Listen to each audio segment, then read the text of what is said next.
Hello, everybody. Welcome to my channel. We're just about getting started. I just settled in and I have a guest coming in, so he's just getting on as well. We have an exciting topic for you today. You've heard me talk about it, but today we're going to focus on the topic of what are the implications of the new NAR regulations specifically for the sellers. And when sellers list a property or sell a home, what are the common mistakes they want to avoid? So we're going to talk about that. But before that, I wanted to introduce myself. My name is Mike Patel. I'm from Anaheim Hills, California, with First Team Real Estate. I've been doing business for 25 years, and I've never seen such nervousness amongst ourselves, the realtors, the brokers, but more importantly, the nervousness with the buyers. I think the biggest impact is going to be for the buyers, but we're going to talk a lot about sellers. But it's important that you listen throughout, even if you're a buyer, because if you're a buyer and if you're a seller, you could be vice versa in a few years. So you need to know how the sellers will be impacted, and most sellers end up buying something and how they will be impacted. And to help me with this, we're going to have a conversation today, is a guest. So let me introduce you the guest. Let me put him on just to give me a couple of minutes. Okay, Daniel, are you on? Yes, I am. I can hear you loud and clear. Can you hear me? Yep. So everybody, this is Daniel Hopp. He's also from Anaheim Hills, California. He's also in my office. He's a very dynamic realtor, very intelligent, and very up to date on what's happening on the market, not only on the current market that has been going on since COVID, but also on the market that started on August 17, just 2 days ago. So he's very well versed. And we're going to talk about issues that concerns you as a seller. But as I mentioned to you, the seller can also be buyer. So we're going to talk a little bit about buyer impact as well. So welcome, Daniel. I'm glad that you could make it. I know you were very tight on time today, but let's have a conversation. And you want to just say a couple of things about yourself before we get started? Yeah, first off, thank you so much for having me. I appreciate it. Appreciate the introduction. I've been selling real estate in North Orange County now for about 8 years. You got a good 13 on me, Mike. Yeah. And yeah, this industry is pretty interesting. I think as long as I've been in it, we haven't seen anything like this. So this is pretty unique. And I'm sure a few years from now, we're going to look back on this and think, what was all the fuss about? We're going to find our way through it. But for sure, right now, there's so much gray area and uncertainty.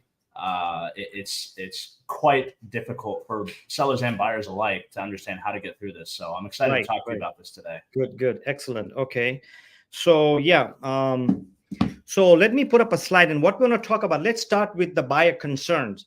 And the best way to do this is one, that we are not just going to talk about anything that we feel. We are going to talk about the topics based on actual concerns. So I'm going to put up a slide, and this slide is from talking to a lot of brokers, talking to a lot of realtors, talking to a lot of consumers, buyers and sellers, online, offline, open houses, meeting people. I do a lot of networking and talking about what are the concerns. So let's look at over here.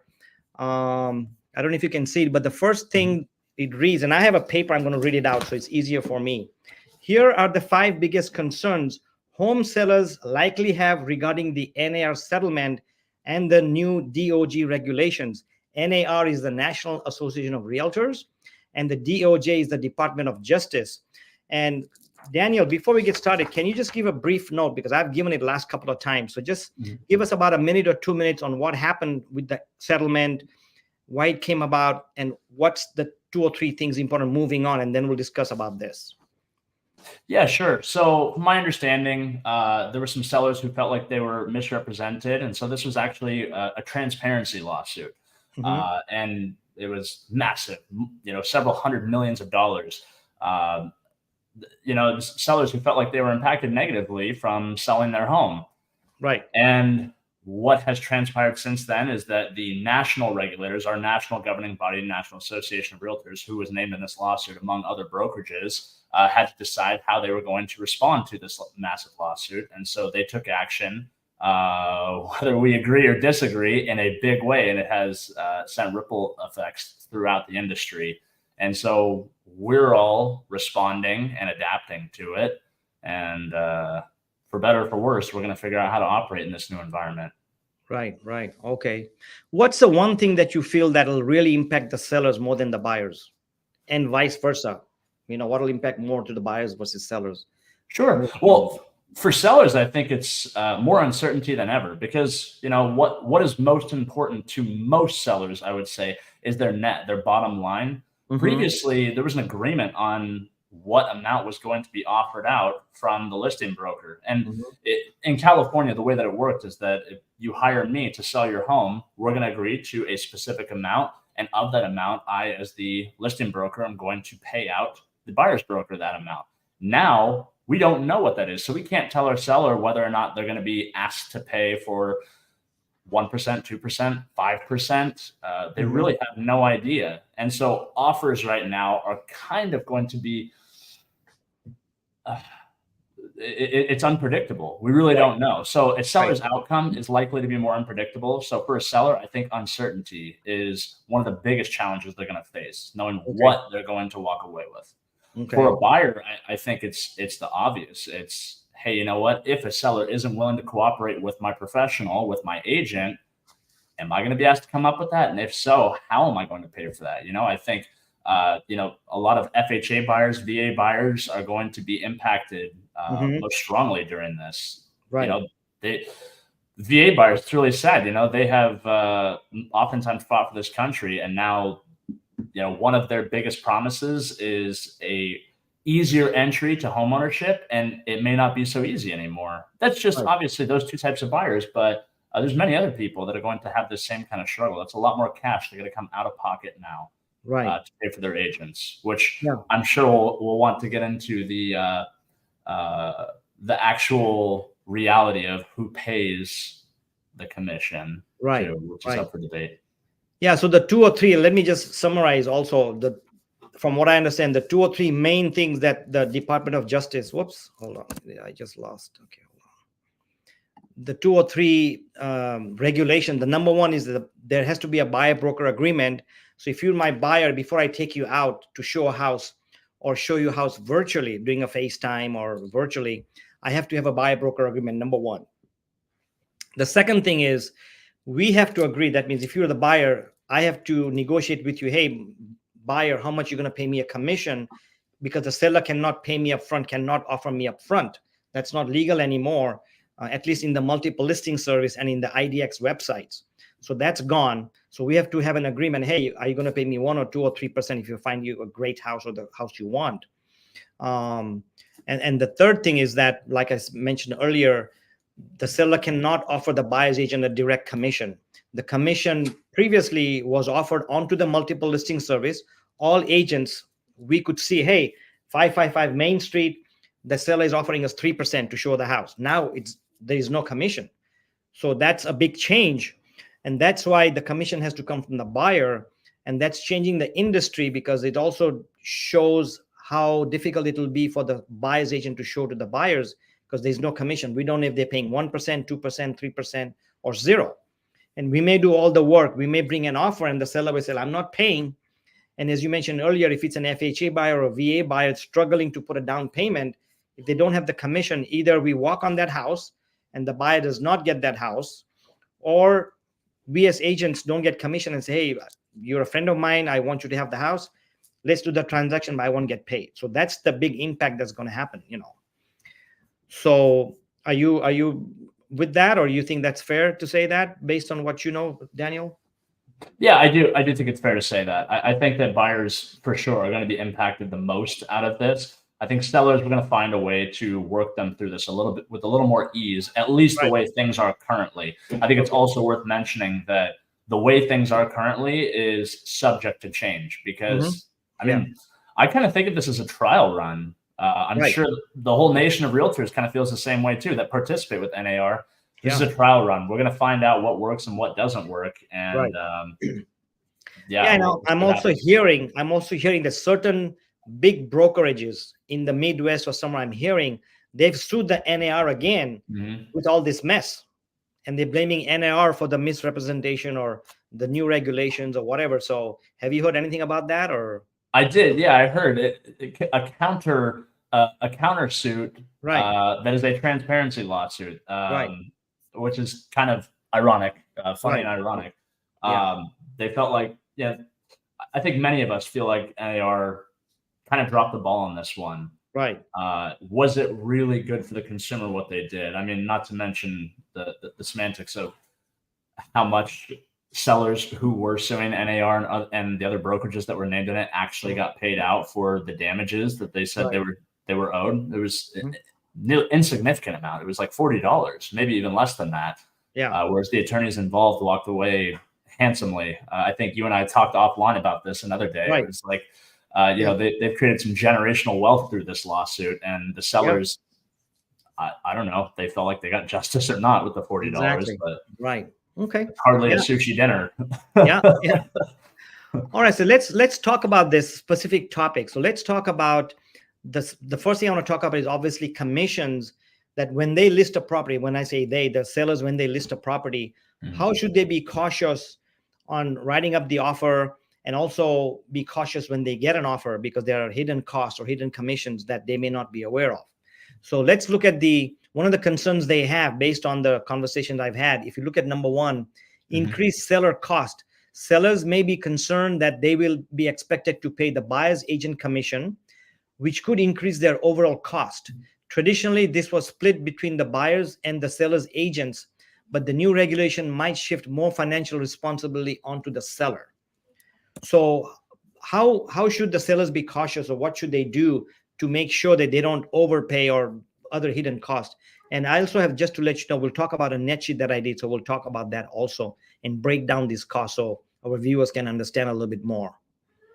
Yeah, absolutely. And you actually just took the word out of my mouth right there. I mean, the first thing they should do is when they're compiling offers, they're looking at their offers they have in hand, they should create a little spreadsheet and figure out what their net is going to be out of each offer. They could pay a higher commission and end up netting more with that higher commission, depending on how the offer is written. And so, subsequently, they could also have a lower net with a lower commission. Again, it just depends on how it's written. So it Yeah. really, you just have to do the numbers. It's simple math. Exactly. Right. Let me put out the net sheet and let's discuss about it. Let me add that on right now. Here's the net sheet, and I don't know if you can read it. Can you read some numbers? Yeah, I can. Okay. So I'm going to just go through it and we'll talk about the commission, then we'll talk more. So this is based on a $400,000 house, and I kept 400 because the medium price today in USA is about 420, 430. So I just made it even. And then on the right-hand side, if you can see my arrow here, the listing agent side commission, let's assume that the listing agent side commission is 2.5%, right? Can you see that? And it's $10,000 in this case. Oh, yes, I do. Yeah, where the arrow is, right? I don't see your arrow. I apologize. I don't see the arrow, but I do see the arrow, but it's on the right-hand side towards the bottom. It says $10,000 listing agent commission. I can see my arrow on my screen, so sorry about that. That's okay. There Yeah, should be 2.5%, $10,000. I see it. Right. And at the bottom, I put down selling agent commission of 1.5%. So the reason I put 1.5%, and Daniel, you can talk about it, is if it's an unrepresented buyer. Can you explain what that is and why it's 1.5% and not 2.5% in this example? Yeah, absolutely. The unrepresented buyer has been cause for much concern amongst many people in our industry. It's not a dual agency, not to confuse with is a listing agent representing a buyer as well. It is somebody who shows up to the table, says, I want to buy your home, but I don't have an agent whatsoever, and I don't want an agent. I want to buy the home all by myself. Okay. That is an unrepresented buyer. Right. And from what I understand in our listing agreement, I haven't filled out a new one yet. It just came out a few days ago. Is it true that when a listing agent agrees on, hey, Mr. Seller or Mrs. Seller, you're going to pay me 2.5% on my listing side, they have to have an agreement up front on an unrepresented buyer? Everything's negotiable, but that's one good thing for seller to do and say, hey, I don't want to pay you 2.5% or 3% when you find an unrepresented buyer, which is a buyer that don't have a buyer broker agreement. He may come to an open house or see you online. Is that negotiable as well once you set it in stone in your agreement? I'm not certain that is negotiable, actually. What you have agreed to with I suppose with your broker's approval, you could decide to negotiate that later on Mhm. if you end up in a situation with an unrepresented buyer. But Right. as it stands, when you sign a listing agreement with your seller, the Mhm. amount that you have agreed to is it. You can determine Okay. later on if you want to Got it. adjust that Okay. up or down. Got it. Okay. So you want to agree on a listing agent's commission, and you want to agree on a unrepresented buyer agreement. And on the next sheet, I'll talk about one more thing they have to agree on. But let's look at this net sheet. So if just to kind of give you the net so that we can talk about it later, on a $400,000 house with your normal, and this is California, it shows escrow fees, the title fees, the lender fees, notary fees, etc., etc. And I know that in the East Coast, they use attorneys and things, so they may change. But in California, if they have a $200,000 loan, I'm just assuming this house or this seller has a $200,000 house mortgage payment left. He's selling it or for $400,000, paying 2.5% on the listing side, and assuming that the listing agent found the unrepresented buyer is paying 1.5% commission, then this seller ends up with about $178,000, just so that we know. Let's keep that in mind. So let me go to a next slide, and we want to compare this. I'm going to take this slide out, and I'm going to add another slide, and I have 3 slides of these, so we'll talk about that. Now we're going to talk about this, where it's the same scenario, $400,000, they owe $200,000 on the house. If you see on the right towards the bottom, it says listing agent commission is 2.5%. But let's assume a buyer, Daniel, you brought a buyer on my listing and say, hey, Mr. Seller, can you ask your seller to pay 2.5? Seller's desperate to sell. He's got to move to Chicago. He's got 60 days to move there, start a job. And he said, you know what? I'll absolutely pay the 2.5% to the buyer's agent. So if we add the 2.5% commission, which was previously 1.5, that's $10,000 and $10,000 total commission. So if you look at the net, it's $175,000 versus it was 178 on the previous one, which is not a big difference. And the reason I bring this up is I want to show you the next slide, where let's assume it's an FHA buyer and they're asking for closing cost and commission. So let's see what the difference is. So if the seller does not know what's going on, he or she could end up paying more. So in the previous one, we had a net sheet of 178. In this one, it's about 175, so about $3,000 difference. Let's look at the next slide. Let me see here. And then I'll kind of clarify that. And I hope I'm not going too fast, but let me add one here. Can you see the slide, Daniel? Or? Yep. Okay. So in this one, the scenario is the buyer is asking for closing costs. If you see on the left-hand side, they're asking for closing cost of $8,000. And assuming this is an FHA loan where the buyer can ask for closing costs, he's asking for 2% in closing cost. So on a $400,000 purchase, and I kept 2% of the purchase price. Usually it's 2% of the loan amount, but assuming he's putting 3.5% down, it doesn't make a lot of difference. So he's asking for $8,000 in concessions. Now we call it concessions, which is the closing cost for the buyer, for loans, for appraisal, for closing cost or whatever. But on top of that, the buyer's agent, in this case, you again, if you're the buyer's agent, you're also asking for 2.5% commission. So now the seller has to pay the $10,000 listing agent commission. They have to pay the $10,000 in buyer's agent and $8,000 in closing cost. Now, these are not repair cost. It could be repair, but we're going to say, you know what? Seller doesn't have any money for appraisal, loan points, loan processing, loan underwriting, all those costs. So if you look at the net sheet here. I'm sorry, you mean the buyer? Yeah, the buyer doesn't have. Okay, Yeah. gotcha. If the buyer doesn't have all those costs, he's asking the seller. Mm-hmm. In this case, if we add the 8,000 in concession, 2.5% to the buyer's agent, 2.5% to the listing side, and all the other regular costs like in previous ones, the net drops to 166,000, which is 12,000 or less than the first one. That's a big chunk. Mm-hmm. That's a big chunk coming out to the seller, because if I'm selling my house and moving to Chicago and I want every penny I can get to buy a house over there, then that's a big difference. So they have to understand everything before they not only list the property, but also sell the property at the time of escrow coming in. So I just wanted to go through that.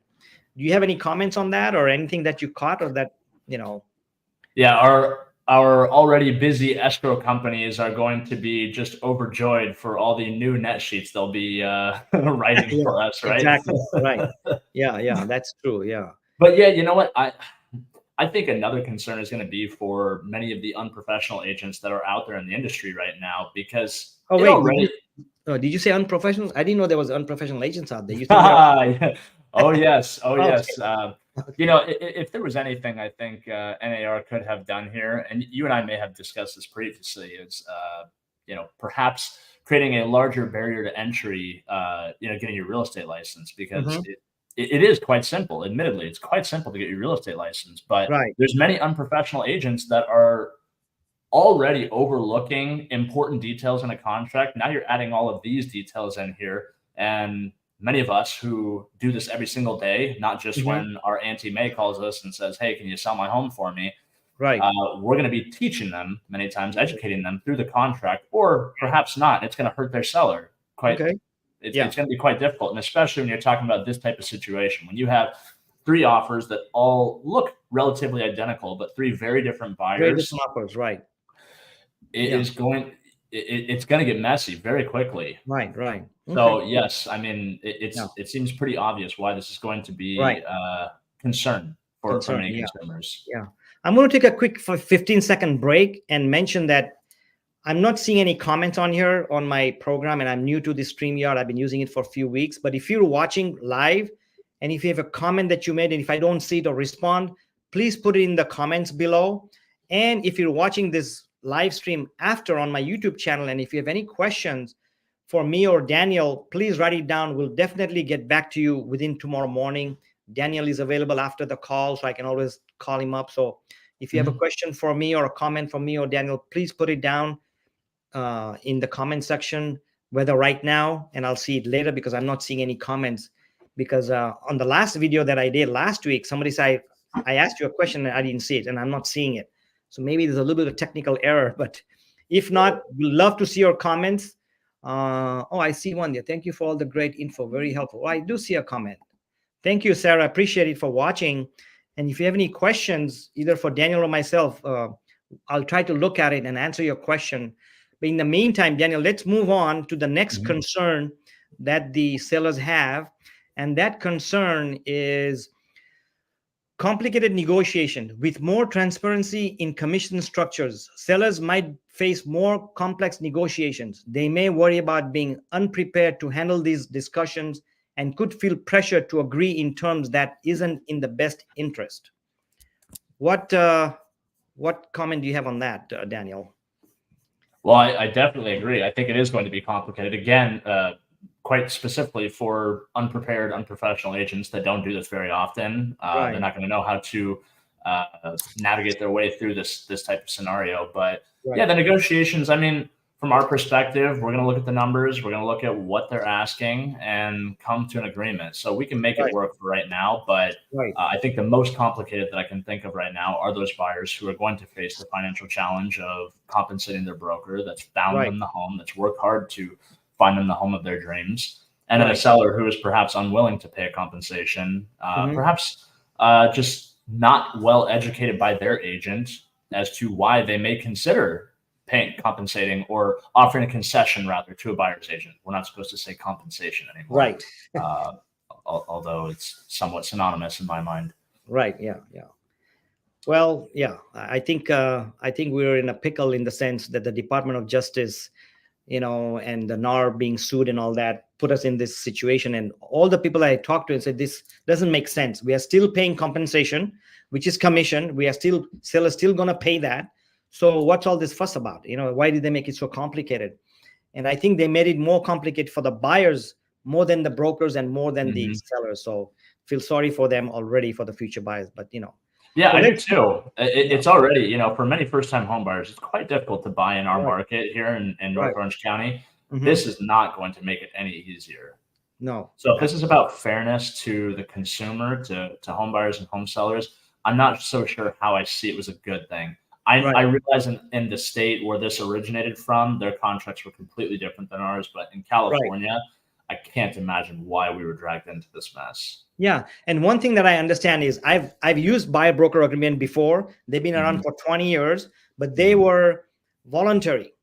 If you want to use it, fine. But now it's you have to use it. You cannot show a mhm. house virtually or physically without having a buyer broker agreement, whether it's for one house, whether it's for one weekend, or for 1 week, and the maximum you can sign a contract for is 90 days. What's up with that? I mean, why not 6 months? What if I have a buyer who comes here once a month, who's thinking about moving to California? That I only have 3 times. He's going to come 3 times a month. So does it mean I have to more paperwork? Anyway, that's just makes it Yeah, more complicated. Yeah. absolutely. I'm with you. Yeah. Yeah. So anyway, we'll have to deal with it. We'll move along with that, So Yes. yeah. Which it's also interesting to mention. I don't know if you've, if I don't think we've talked about this before, but that 3-month agreement that we have on the BRBC, the buyer broker agreement, rather, it only applies to us humans. And what I mean by that is that if you are an entity buyer, you are not tied to that same obligation of 3 months. I don't quite Really, I understand. didn't know that. Okay, so if it's a corporation or LLC or somebody buying it, maybe a trust, or does a trust count as well if a trust is buying it? Trust is the only exception to the Right. entity buyer, but yes, corporation, LLC, they're not tied to that same obligation. You can Okay. sign it perhaps indefinitely, as I Right, understand but it. they still have to sign the buyer broker agreement, though. They do still have to sign it. Yep. Got it. Okay, got it. Okay, so negotiating, and also like I talked about earlier, the commissions, the closing cost, the repairs, HOA transfer, all that's part of negotiation. So whenever the seller sells a property, and same thing with the buyer, when you write an offer, if you're a buyer watching or be watching later on, make sure that you understand exactly what you're asking for, exactly what you're getting. Are you getting the closing costs? Are you getting the points? Are you getting seller credits? Whatever you're asking, make sure you thoroughly understand, on top of the commission, who's paying the commission, because you don't end up getting credit from the sellers for your repair and appraisal and all that, and that did not include your commission. So be very careful. Consult with your seller's agent, thoroughly interview him. When we list a property, you, Daniel, you know how it is. We prepare so much. We get interviewed by the sellers. Now the buyers should prepare and make sure you have questions to ask your buyer's agent before you sign a contract to see home. So that's my 2 cents. If one thing that I can tell the buyers today is, be prepared, interview an agent. If you're not comfortable, interview another buyer's agent. So your role changed working as a buyer's agent, so. Yeah, absolutely. It's no longer, hey, I'm at an open house, I like it. Oh, Daniel is at an open house, show me homes and let's go out showing. That doesn't work. You're going to ask questions, 20 questions to Daniel. How are you going to work? How's the commission? Make sure he understands the process, the new process. A lot of agents out there. We are lucky, Daniel, that you're working in a big company. We are up to date on everything. I talked to a broker this weekend. He has no clue. In fact, I posted something on TikTok about this, and a lot of my biggest non-fans are realtors saying you misinformation. They have no clue what's going on. Oh, yeah. Can you believe that? Oh, my gosh. Oh, yeah. Yeah, it's difficult because even the ones who are informed, you're seeing some information that doesn't quite match up with others who are also informed. They might both be right, they might both be wrong, or one may be right and one may be wrong. But I'll tell you what, if I may add something to buyers who are out there looking right now, if you're walking into an open house right now without an agent, it is quite an interesting experience because agents are performing them differently. As of this past weekend, I just had a friend of mine, another agent, who said that she walked into an open house. She overheard somebody walking in without an agent, and that agent that was hosting the open house essentially said, if you do not sign in, which is it's a new form we have, the OHNA, the open house agreement. Right. If you do not sign in, you're not going to see this home. Yep. So a lot of agents are going to try to enforce documents on you. Some of them may just be a document, a sign-in sheet. Some of them may be a contract. And I think it's quite concerning as a buyer. You may or may not know what you're dealing with. That's why, to Mike's point, it's really important that you interview agents and have somebody looking out for you, so you don't have random documents shoved in your face and you know what you're agreeing to. Right. Understand the document, read the document, take some time. It's not like before, okay, let's go, let's write up an offer, and you don't know what's going on. So now the tables have turned quite a bit. They have. Yeah. All right. Well, let's look at number 3 concern that they have. And number 3, it says competitive disadvantages. Sellers might fear that refusing to cover the buyer's agent commission could mean their property less attractive, could make their property less attractive, potentially leading to fewer offers or longer time on the market, especially in competitive markets. Wow. That makes a lot of sense, and we already seeing that, right? It does. Yeah, it makes a lot of sense. And right now, too, as you've already mentioned, nowhere on the multiple listing service can you indicate how much compensation or how much of a concession would be offered to a buyer's agent for bringing a qualified buyer to the property. There is one area, though, that says seller may consider concessions. And I've noticed that many agents already are not even taking the time to fill out that one single field that's in the basic details when you input a listing. Hmm. It's a yes or a no question. Seller may consider concessions, yes or no. And I'm seeing it blank. It's I was blank, looking yeah, at the MLS just a little bit ago, and right. many don't have it, which makes me think many don't know, and thereby their sellers don't know that they may be at a competitive disadvantage. If you Right. got two homes in the same neighborhood and one is willing to cooperate with another agent, just Hmm. saying. Yeah. So do you think the buyer's agent will look at that and say, okay, I'm showing 5 homes, or I've searched for 7 homes. I found 3 bedrooms, 2 bath, pool, no pool. I see 7 homes, and I see that out of the 7, 4 said yes on compensation, 3 said nothing, no or nothing. Do you still think that the buyer's agent, of course, there's professional buyer's agent and non-professional Mhm. buyer's agent, do you feel that those 4 will show the other 4 first? Because obviously it's a commission-based business. Where do you see this going, moving on?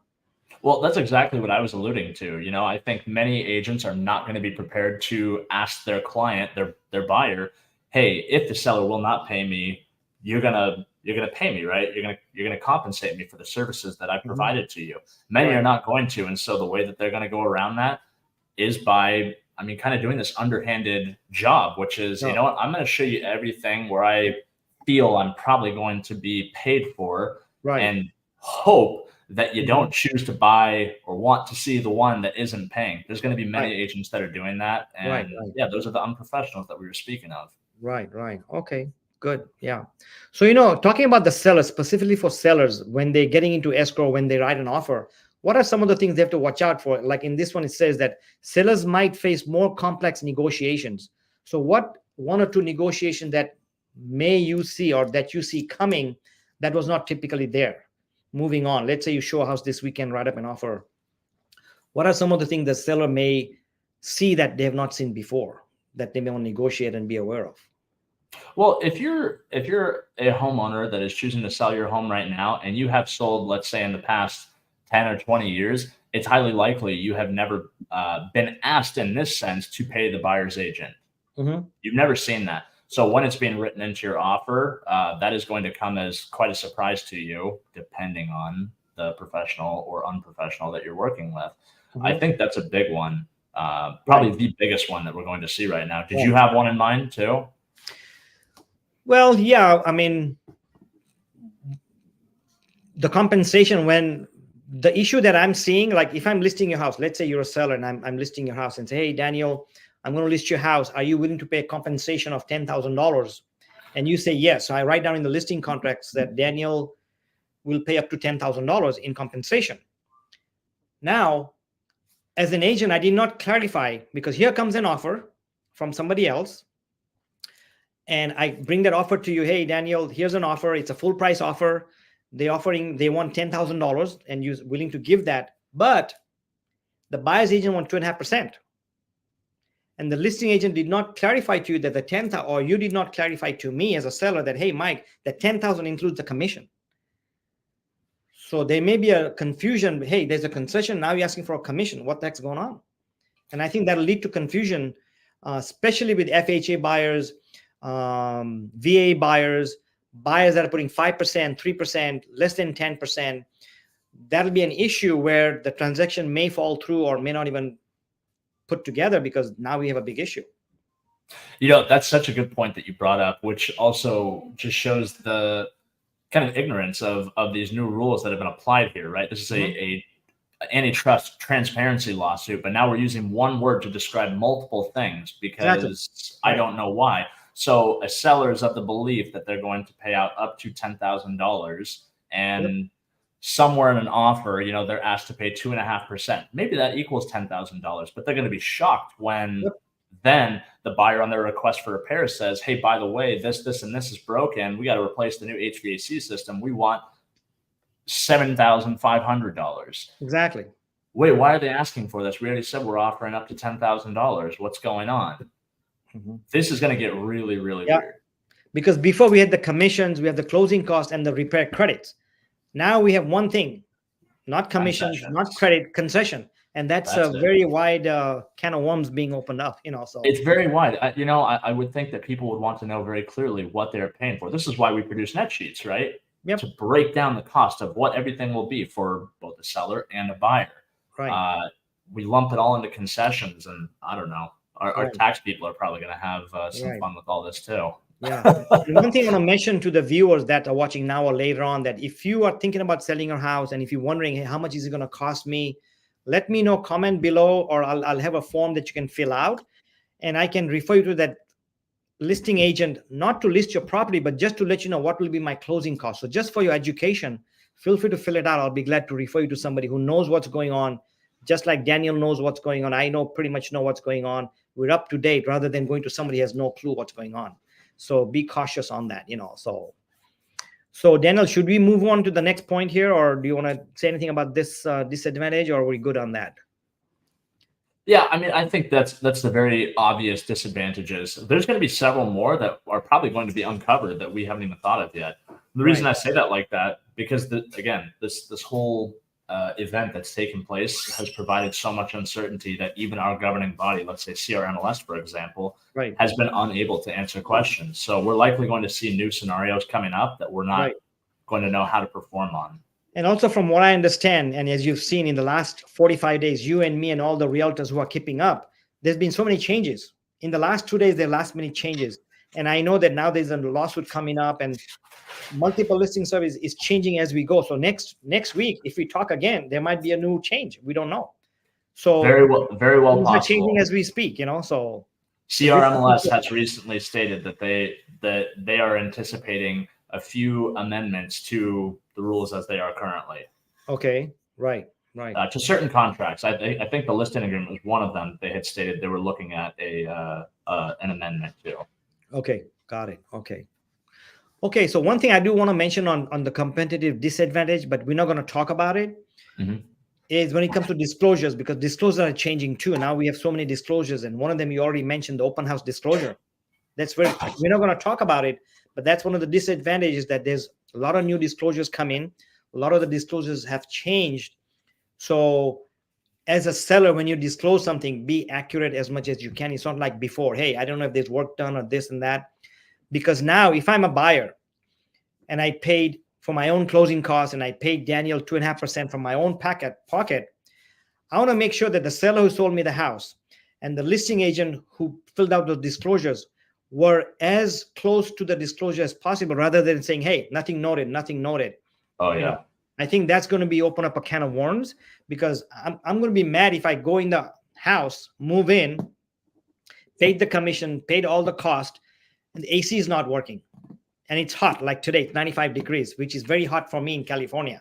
I know some other states, Arizona, you were mentioning, that's okay. But I'm going to be pissed if my AC is not working. And if the seller knew about it, if the listing agent knew about it, didn't mention anything, I'm going to give them a ride. Oh, yeah, big time. I recently heard about a non-disclosure issue with a new agent.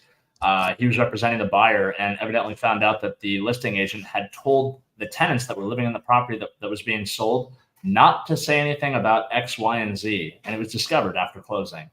Oh, there's pictures provided too of the incident.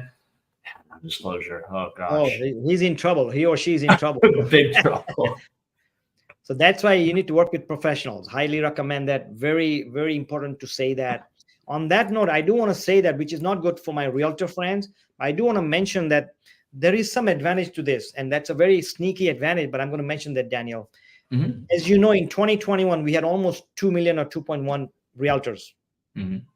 Peak time, right? Things were selling, flying out the door, 50 offers, 20 offers, $1 million homes were selling for 1.1 out the door.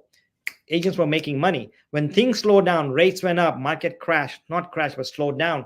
Right now, we have about 1.4 to 1.45 realtors, an estimate. My opinion that it's going to go down to 1.3, 1.2 as we go along in the next year or so.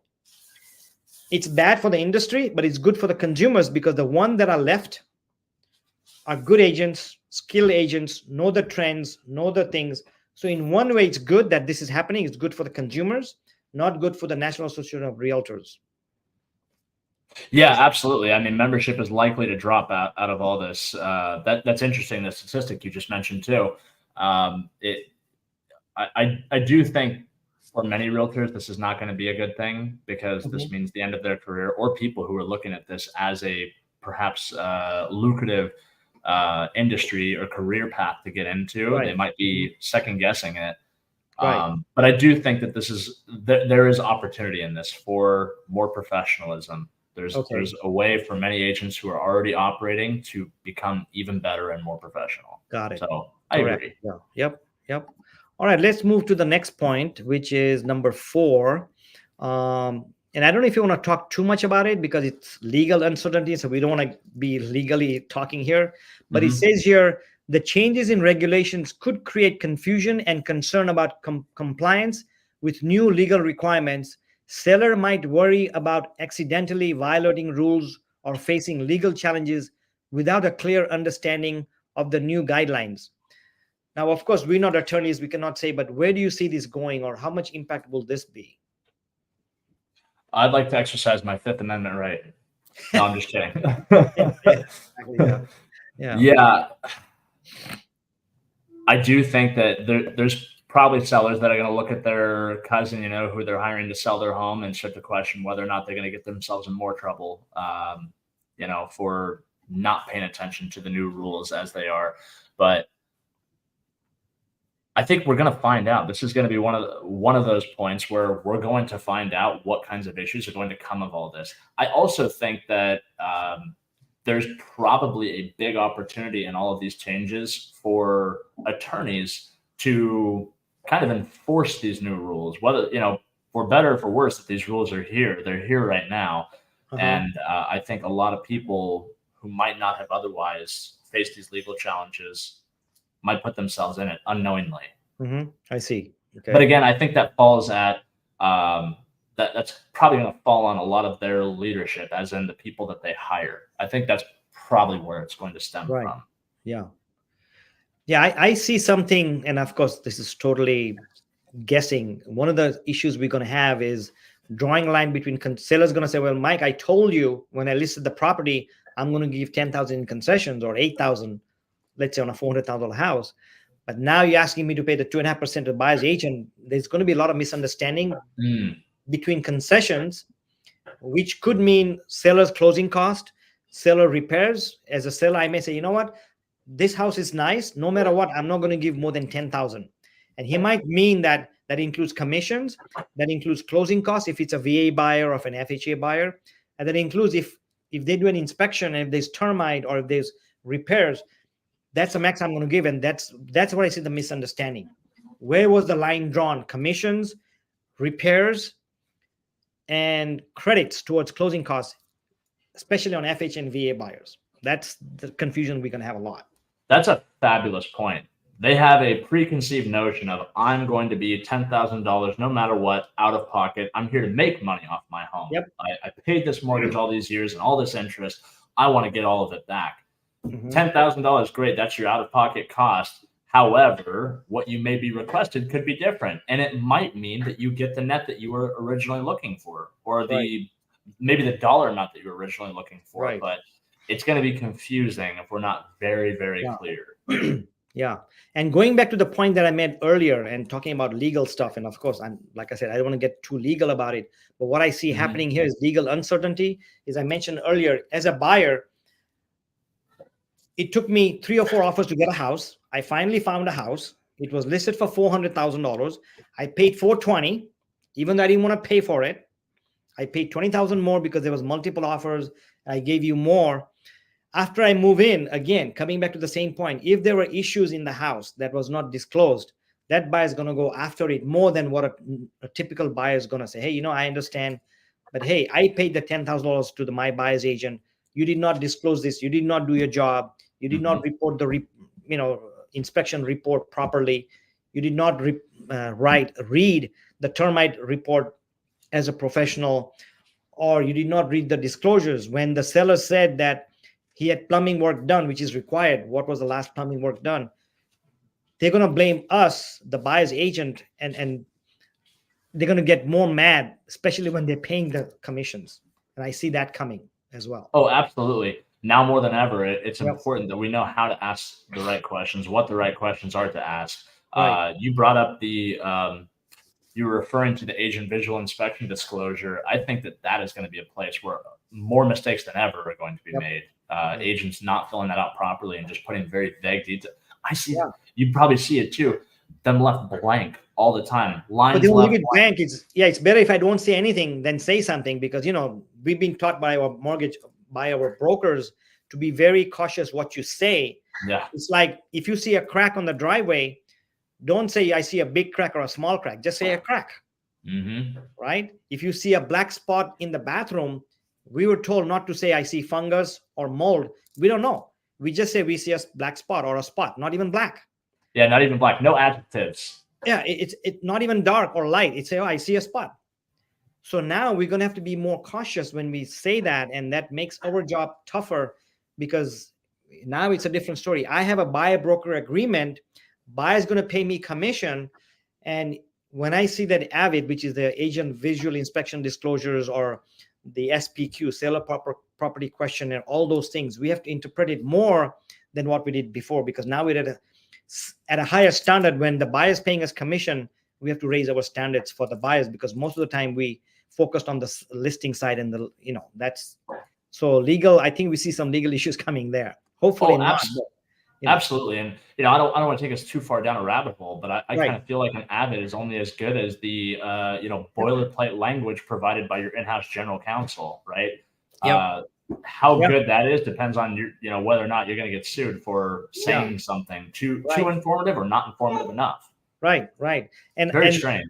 And two things about Avid, so that the viewers understand whether you're a buyer or seller. You have to understand that the Avid, which is the agent visual inspection disclosures, which we have to write down on every room, the kitchen, the bathroom, anything we see that may impact the value or give your value. There's two: one from the listing agent and one from the buyer's agent. They have to be different, but I've listed many properties, and most of the time I've seen that buyer's agent usually copies our thing. Oh, Mike said it's not, Yeah. Have you seen that? Oh yeah, totally. Yeah.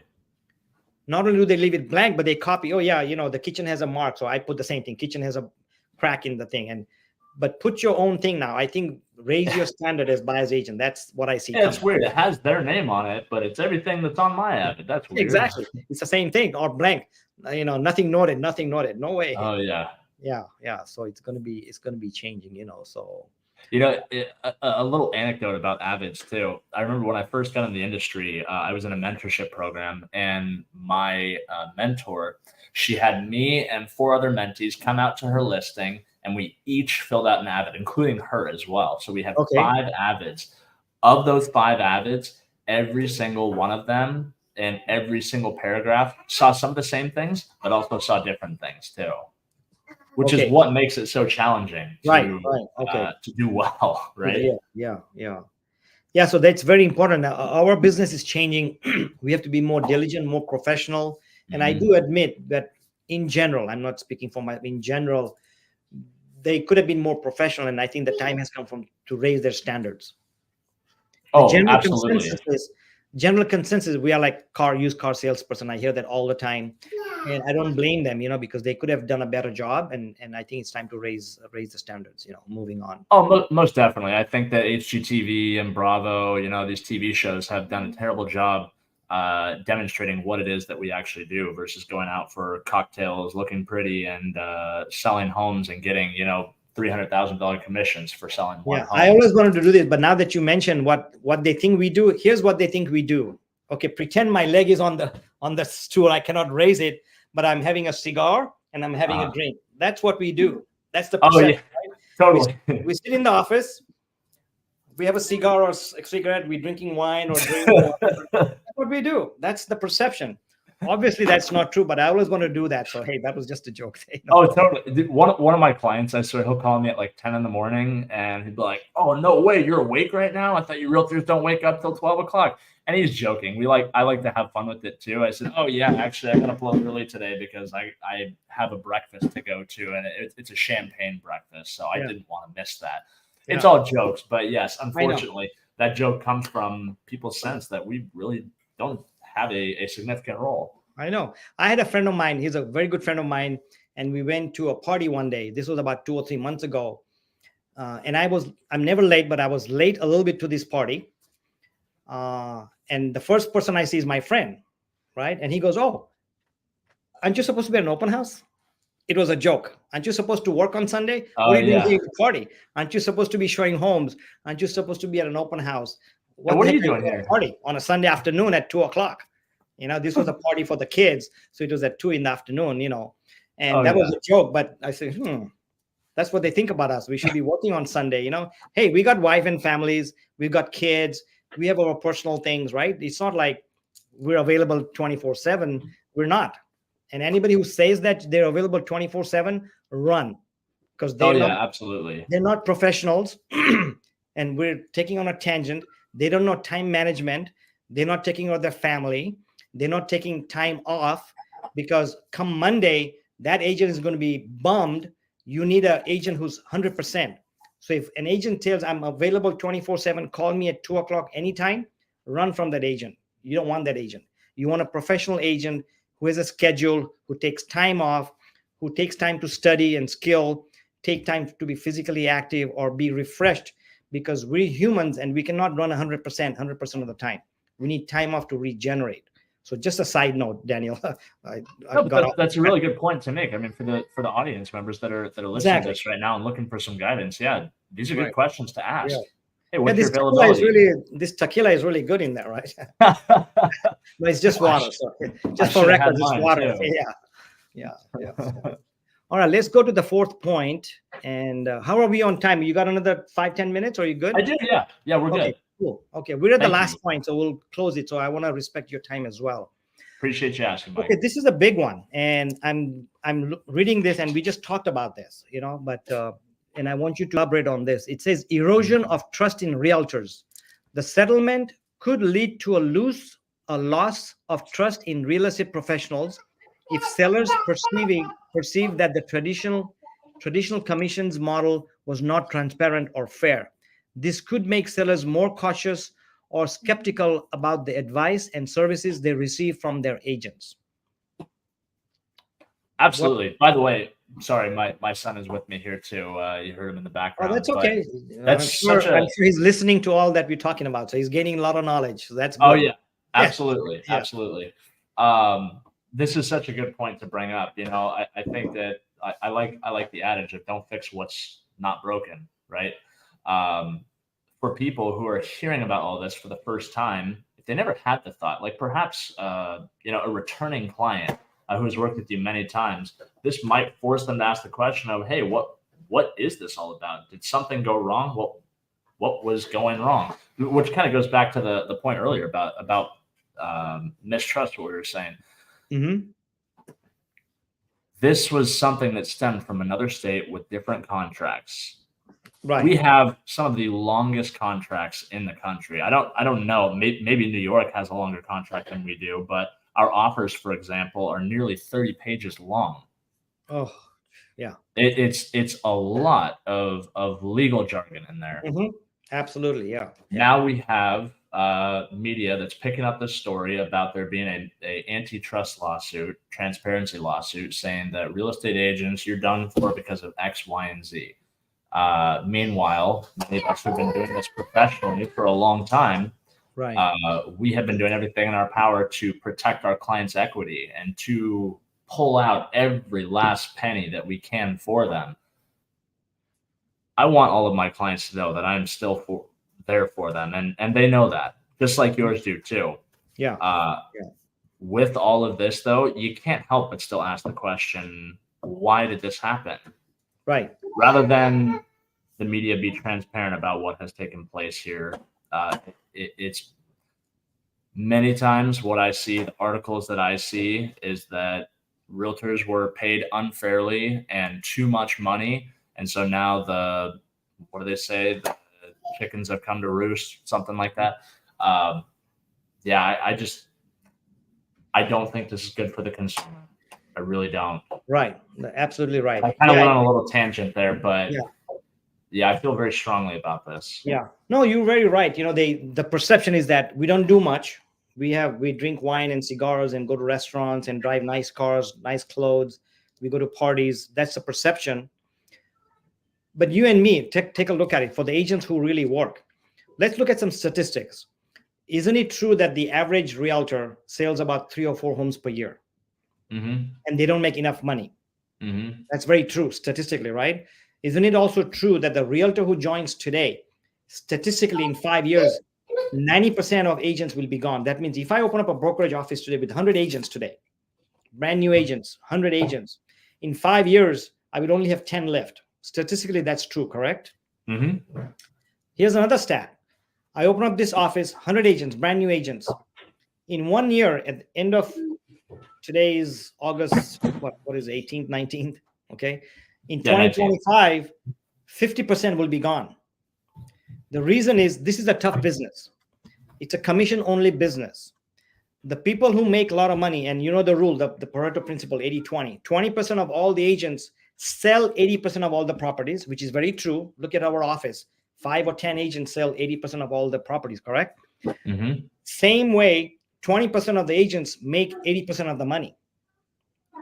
The reason for this is that selling anything, especially real estate, where there's 2 things involved. Number one, you buying the house and the walls and the neighborhood.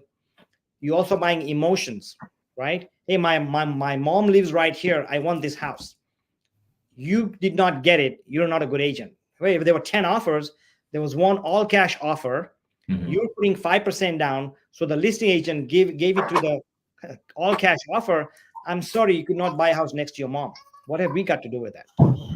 So agents go through a lot of stuff. This is not an easy business. It's a tough business. So, and taking all the slack from the buyers and the sellers, I'm used to it. I'm sure you're used to it. Being in this business for so long, it's something that we learn to listen. Like if I'm a traffic cop, going like this, I tune out the noise, right? Yep. Same way as realtors, we tune out the negativity, which is not true. If somebody tells me something which is true, I'm going to listen to it. I'm going to work on it. If it's not true, oh, you guys drink cigars and go parties and drive Mercedes and don't do anything. That's not true. After 25 years in business, currently I work 10 to 12 hours a day on a weekday. After 25 years in the business, I'm working more today than before and trying to make the same amount of money because the industry has changed. The commission laws have changed. The demand for the buyers have changed. The demand for the sellers have changed. It used to be 6% commission. Now it's what? Traditionally, it's 5% or 4%. So everything's getting expensive for us. When the commission goes down, we take less income, So, going back to the trust in realtors and the erosion of trust and all that, there's more to it than just commissions and how much we make or don't make. There's a lot of things involved. There has been less trust in realtors. And now because of this lawsuit, and I mentioned to earlier, I did a TikTok video 2-3 days ago, and there was a lot of negativity towards their agents. One of the things I heard very common, and I'm sure you've heard this too, Daniel, is that agents drove the price higher because of the commission. In fact, when this came out back in March, I saw a news article on the news saying that now the prices are going to jump 6% because of this lawsuit. Realtors don't set prices. It's the buyers and agent that sets prices. So all this is changing significantly. We're putting up with it. We're learning about it.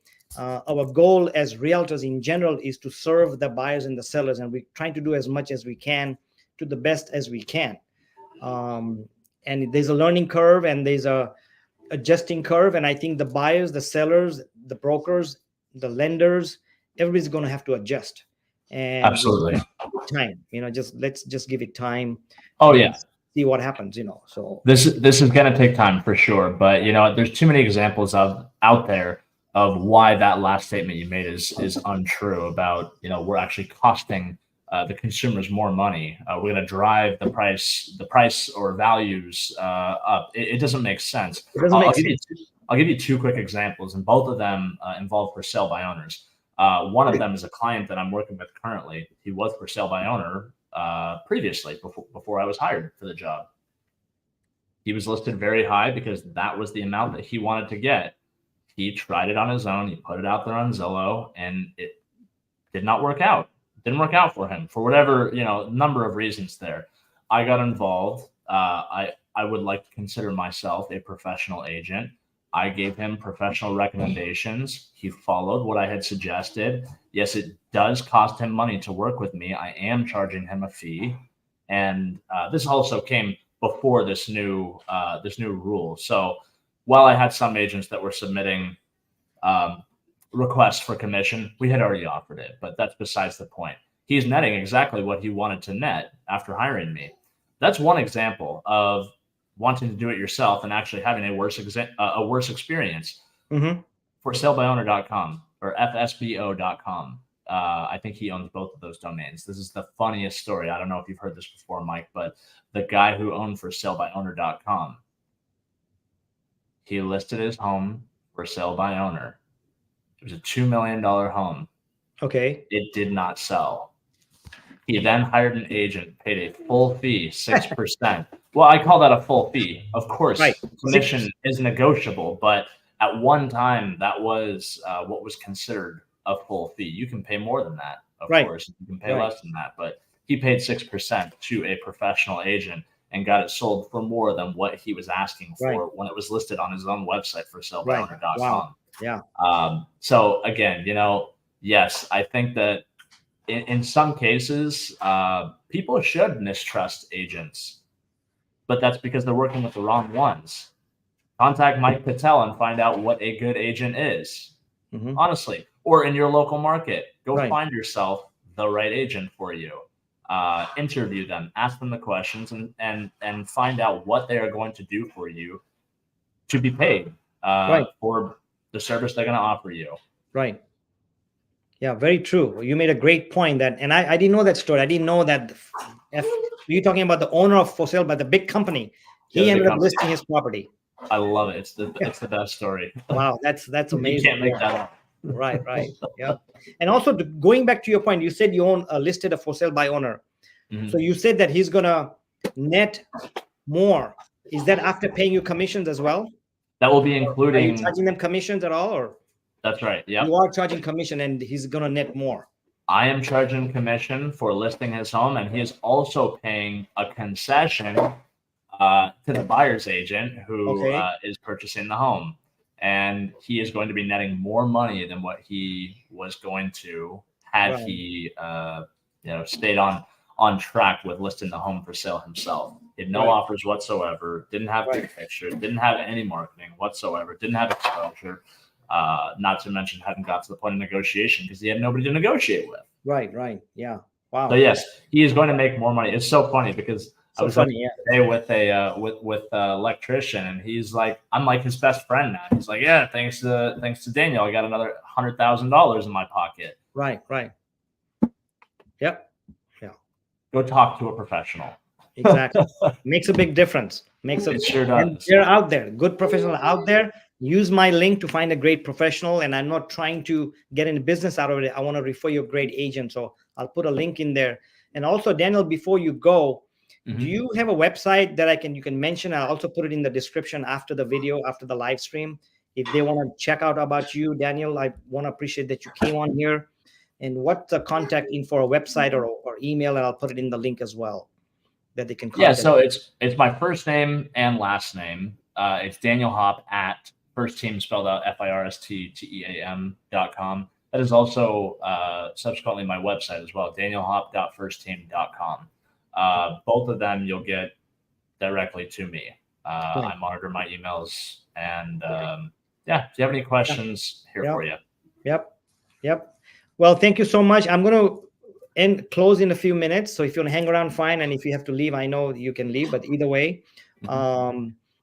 next week I'm going to change the time for this live stream. It has been 4:30. I'm going to try it at 2 o'clock because I've been told that 2 o'clock might be better time, because in the East Coast it'll be 5 o'clock. So a lot of the East Coast viewers, it may be a better time.